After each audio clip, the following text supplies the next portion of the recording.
Coastal Championship Wrestling returns, getting this thing going. Everybody, great crowd, everyone's coming out, and one of the people they want to come out and see is the manager of champions. That would be me, Daddy. Hey, thank you so much. I was here in the 80s, in the heyday, when Eddie Graham and Florida Championship Wrestling. Now I'm back in one of my favorite cities in Florida, Fort Lauderdale, baby. I'm loving it. They got a lot of action coming up. They got a great small company. Oh, it's not so small, it's brilliant. Yeah, Bill, 16 years and counting they've been around. They're doing fantastic, and I'm fortunate enough to get invited, and I am teaching the Brazilian Giant my way, because everybody knows I'm the manager of champions. I manage Van Dam, Sabu, Taz, all over the world. I've been WWF, WCW, everywhere. Now, right here where it counts, right in my home. I'm born and raised in Florida, Daddy, and I got the Brazilian Giant. He's from Brazil. He's been knocking people out since he was 12 years old. Why they call him the Giant, he's not 7'8" like Andre. They call him the Giant because he was the Brazilian bare knuckle champion. He knocked 98 men out cold before he was 19 years old. Fight after fight after fight. So I manage nothing but champions. I see championship quality, I'm on them. So come out and support us. Come out and support your local wrestling company that's been here for years, and we're all anxious to see you. Thank you so much, and everybody stay healthy. Everybody's practicing the gimmick and everything. Hell yeah, Daddy, me too. That's the thing. You mentioned that what I commented to you about too was just the presentation. How you come out, the crowd starts going nuts, you get the crowd into it, and then you're putting your guy over. And the importance of putting that talent over. That's my job. If you know wrestling, if you're a baseball fan and don't watch wrestling, you're not going to know who the hell I am. But if you're a wrestling fan and I come out, you can say, oh, that's the man who blows the whistle. Oh, that's the referee. Oh, that's Bill Alfonso. Yes. So I got to talk about my guy like it's my life. And it is. This is my livelihood. 40 years, been around the world, been in Fort Lauderdale War Memorial. What was the name of that beautiful? National Guard Armory. Oh my, everywhere. It's been such a great Miami Beach Convention Center. Yes, yes. What was that theater? That theater that we... Sunrise Musical Theater. Oh, yeah, beautiful. Wow, great places. So I got a lot of good memories. We're going to create some more. Come see my Giant, Brazilian Giant, Daddy. Thank you so much. He's going to be the next. My prediction, and I predict pretty damn good, he's going to be the next world champion, Daddy, of this company right here. I'm a winner. So is my Brazilian Giant, Daddy. Bill Alfonso. What else you got, Daddy? Tell us about work in South Florida for Championship Wrestling from Florida and what those days were like for you. You were a referee back then. Well, take a look at this picture. Dusty Rhodes. I started May 1980 at the Miami Beach Convention Center where Andre the Giant stepped on my foot when I was 22 years old, and it still hurts today. Dusty Rhodes, he was like my father. I learned a lot from him. He was one of our teachers, and what a great guy. Everybody knows Dusty. Now, I'm passing on. I'm bringing you a new style of wrestling, actual giant killer. He's badass. Come see him. Come support CCW, baby. Bill, how did you get then your start? Was your start with Championship Wrestling from Florida? Yes, it was. My father was a friend of Frank Klein. He was a sports editor for the newspaper in Tampa. He used to get comp tickets to wrestling, and he used to bring me home comp tickets. I fell in love with it the first time I went. Eddie Graham, blonde hair, all these guys. I wanted to be a wrestler, but unfortunately, I'm 155 pounds. So the next best thing will be refereeing. I was in there, and I'm a natural athlete, and I'm a winner, just like my Brazilian Giant. Just like when you come to CCW, you're gonna see a lot of big stars, and the biggest star of them all, shining, is with me, the Brazilian Giant, Daddy. Yes, Bill Fonzie. Those Championship Wrestling from Florida days, they hold so many memories here in Florida, especially in South Florida, Miami, West Palm Beach, Fort Lauderdale. Then we've got Tampa, Orlando, Jacksonville, Tallahassee, throughout the whole state. What was it like for you as a referee? In those, because those days you weren't the manager of champions, you were Bill Alfonso, the referee. I was learning my skill. I was traveling, we were doing 1,500, 1,700 miles a week. Monday night West Palm, Tampa Tuesday, Miami or Lauderdale Wednesday, Jacksonville Thursday, 2 spot shows, Friday and Saturday, and then Sunday Orlando. We repeated that. That's why I learned my trade. That's why I'm so good, because I started here in Florida where the best wrestling in the world came from. And we were supported by Fort Lauderdale.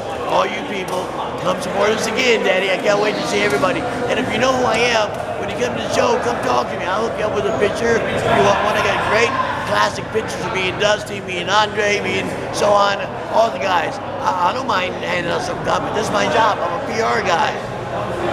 Bill, you've worked with so many great talents. You mentioned some of them. What was it like transitioning from a referee to a manager? It was a natural transition because I hadn't been in the business a long time. I've been around all the greats, Gary Hart, all the managers, Charlotte Humperdinck, Jimmy Hart, everybody. So, and by that time, I already had been in the wrestling office producing shows and running pay-per-views and doing this and running a dressing room with 30 wrestlers and 30 different personalities. That's a tough job to handle 30 grown men telling them what to do. That's tough, but I learned it and I learned it well. So the transition was kind of easy for me. At first, I couldn't do the promos real good. Like I would say, oh, next week in cut, take 2. Next week, cut, and then I just treat it like it's real because hey, I'm in Fort Lauderdale, and I would talk about. Hey, Daddy, I'm in Fort Lauderdale, one of the places I grew up at. I love Fort Lauderdale. It's badass. The beaches, the women, the food, everything's great in Fort Lauderdale, baby. So it was a natural thing for me to be manager, and I liked it. I really enjoyed it.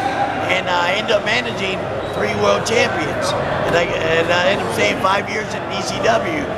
It was phenomenal. Lucky me. Well, I see the picture, too, that we have here.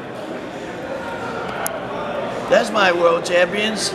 Sabu is actually tough, man. This guy was the toughest guy I know, and Van Dam's a badass. If I'm getting in a fight, I want Van Dam on my side. He's really a tough guy, man. Talented too. How did the whistle start? Well, when I went from refereeing and I went into managing Taz, it was Paul Heyman's idea. Paul Heyman came up to me and said, hey, Fonzie, you know you're going to be the manager? I said, yeah, I love it. I'm going to be good at my job. He says, here, blow this whistle. Everybody can identify. Blow the whistle. First, I was embarrassed to blow the whistle. Like that. I said, I was kind of embarrassed. But then I said, okay. That's how to do it, Daddy. And if you didn't know my name, that's the guy who blows a whistle. So, you know, it worked out good for me. I love my whistle. You know what was cool about seeing you here, too, at CCW? Thank you. You had Bruce Owens. Bruce Owens, my lifelong 35, 40-year friend, man. We go way back. Jimmy Barcelona's still here. He's been in the industry a long time, and he's great. I'm grateful. And so have you, the man behind the camera, the guy. He's been covering wrestling since I used to watch him on black and white TV. You know what? He was a waiter at the Last Supper. He's got an autographed copy of the Bible. I've seen it. It's personalized. Worth millions. Worth millions. Worth millions. So I hope we did you justice. It's I hope so this cool. makes it to print. I hope somebody sees this stuff. Oh, we'll see it. I'm And then certainly glad to be in Fort Lauderdale. Bill Fonzie Alfonso champions, Bruce Owens, official extraordinaire championship wrestling from Florida.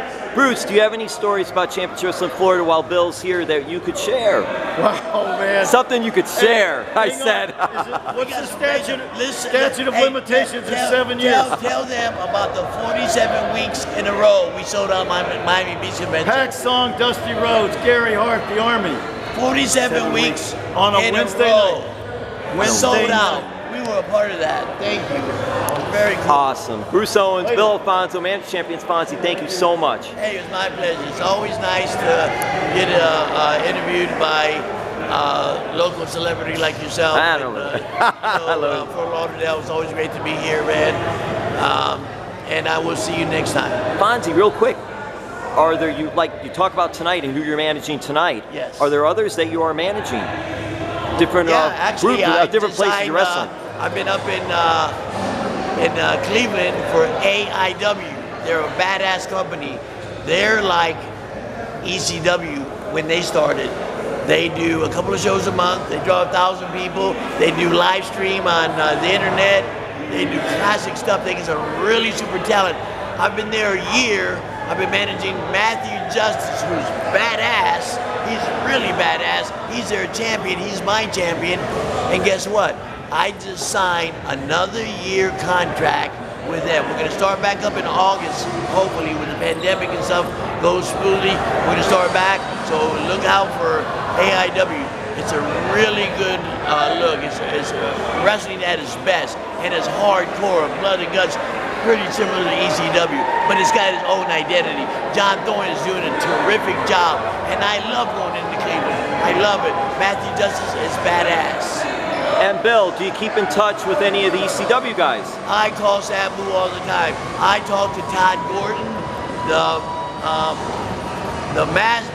the creator of ECW. I talk to him every day. It was just his birthday yesterday, and I text him a beautiful birthday and send him pictures.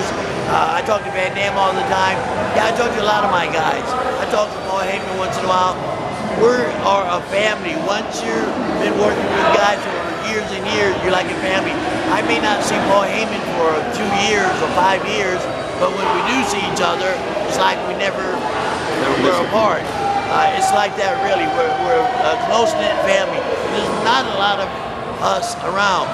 You know, there's a couple thousand wrestlers, and in my group, my era, it's getting smaller and smaller. We just lost Rocky Johnson. I went to his funeral. I was heartbroken.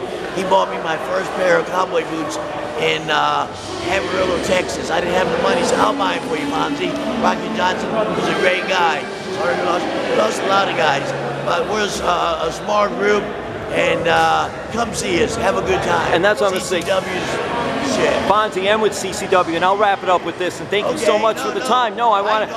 I thank you so much for the time. Fonzie, I can talk all night long, Fonzie, I know. I appreciate it so much.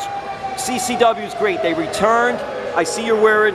You've got the plastic gloves on. You've got your mask too. Oh, yeah. I mean, this is a serious thing, but CCW's proven that we can have a show. That they can do a show and safely. Hey, this is the first show, live show. I do a lot of podcasts. I do them all the time. I've probably done 20 of them in the last 2 or 3 weeks. But this is the first show I've been on. Everybody's canceled out. What you see on Monday night TVs, there's no audience. You know what I mean? They do it in studio. So see a live show, to be on a live show, and CCW was the first one. They're practicing social distancing and everything. You couldn't come in unless you had your mask. It's pretty damn clean. It's pretty damn good. They're really serious about it, which everybody should. I'm glad you guys are. If you're watching me talk smack, I know you're healthy, Daddy. Stay healthy, just like me. I'm a winner, so are you. And Fonzie, manager of champions Bill Fonzie, you talked about the great Rocky Johnson. There was another great, Mr. Wrestling #2. Tim Woods, yep. Well, Tim Woods was wrestling number. There you go, Johnny Walker. The Rubber Man. I used to watch him when I was a kid in Florida Championship Wrestling, where the mask could get out of any hole. It was great. It was instrumental in me wanting to be in the wrestling business. Fonzie, it's been great talking to you. Thank you so much. Thank you for all you've done and what you're doing. Come support your company right here in Fort Lauderdale, Daddy. And come see me and my Brazilian Giant.